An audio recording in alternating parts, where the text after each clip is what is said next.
all. Belden Waliaula, KTN News. Meanwhile, President William Ruto has fired a warning shot at corrupt individuals in his government who have been siphoning from the public coffers, vying to protect taxes paid by Kenyans. The president, who appeared to respond to the increasing taxation measures caused by the hike in fuel prices, also promised that no region will be left behind in development because of their political choices. And as KTN's political affairs reporter Emmanuel Tuna reports, the national celebrations held in Kericho began early and ended earlier than usual due to fears of bad weather. Kericho Green Stadium, now renamed Kiprugut Chumo, was full to capacity, with Kenyans arriving at the venue as early as 3 a.m. when the gates were opened.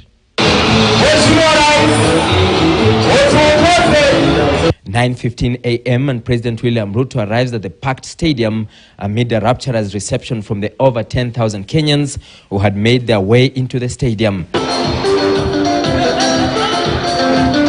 The heavy rains that have pounded the area for the past 1 week, informing the change of plans, with the event ending exactly 3 hours later. From the military parades, song and dance from the rich Kalenjin music,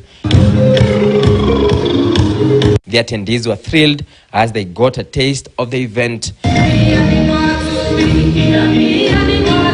And when he rose to speak, the head of state seemed to be well aware of the chances of corruption scandal stemming from the universal healthcare program.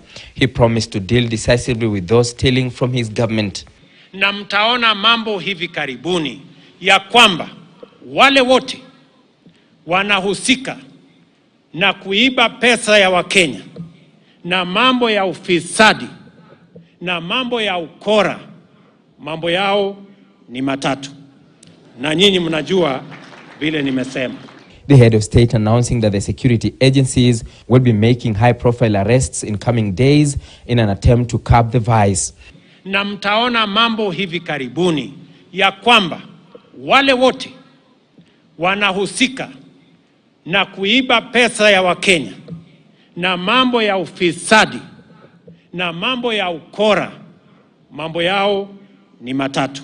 The head of state also continued with his message of unity, giving his assurance that no region will be left behind regardless of their political choices. Hakuna Mkenya atabaguliwa na serikali ya Kenya kwa misingi ya kabila, dini ama siasa. Sisi ni ndugu moja.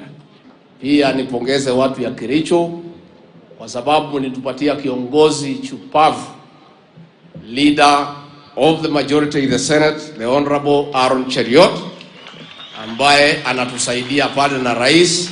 The Green County also seemed to reap big from hosting the national event. We have earmarked 1,000 acres for expansion, and already we are in the process of negotiating with the squatters so that Your Excellency will be able to get a new town of Kericho.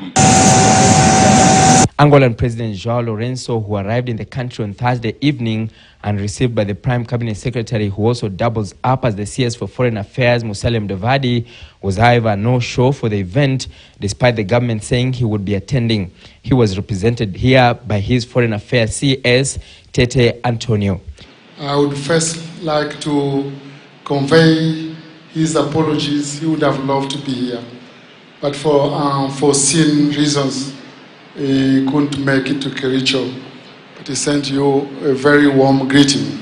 President William Ruto has promised to deal with all corrupt individuals in and outside his government, promising to crack the whip in coming days. But the question is, how far are the corrupt planning to go? Emmanuel To, KTN News, Kericho Green Stadium, Kericho County. Emmanuel To, asante sana.